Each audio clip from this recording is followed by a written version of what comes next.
مکتوب نمبر 1 دې بیان کې چې کار ټول په زړه باندې دی او دارمدار دې کار په زړه باندې دی.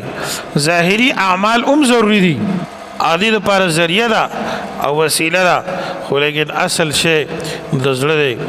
امام ربانی سے فرمایي د کار ټول دارمدار په زړه باندې دی.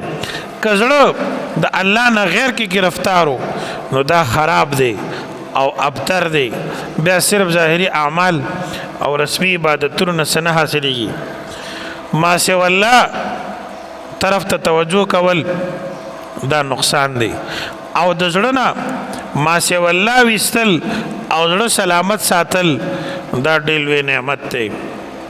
او دارنګه هغه اعمال صالحه چې بدن سره تعلق لري او شریعت حکم کړی چې دا عمل کې راولي، دا دواړه ضروری دي، لکه فرایض، واجبات، سنت مؤکده او دینی اعمال.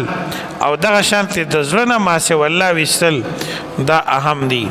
بدني نیکو اعمالو نه بغیر د زړه سلامتیا نشي راتلی. که یو سړی په شریعت برابر نه یو دی زړه مې پاک کړی دی نو دا دروغ وي. دا داسې دروغ دي لکه څنګه چې بدن بغیر د روح نه چلیږي.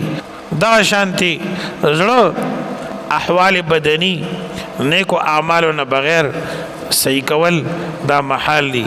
په دې زمانه کې اکثر ملحدین فرض مون نه کوي، ګیرې خریلی، حرام خوري او دوی زما زړه پاک دی او د دې دعوی کوي.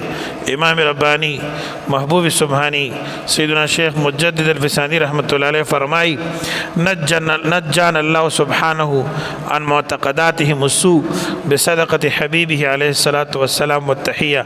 الله پاک دی د خپل پیغمبر په برکت او وسیله باندې د بد عقیدو نه موږ تاسو ساتي او د صحیح عقیدی نعمت دی الله تعالی موږ تاسو ته نصیب کی. واخر دعوانا الحمدللہ رب العالمین.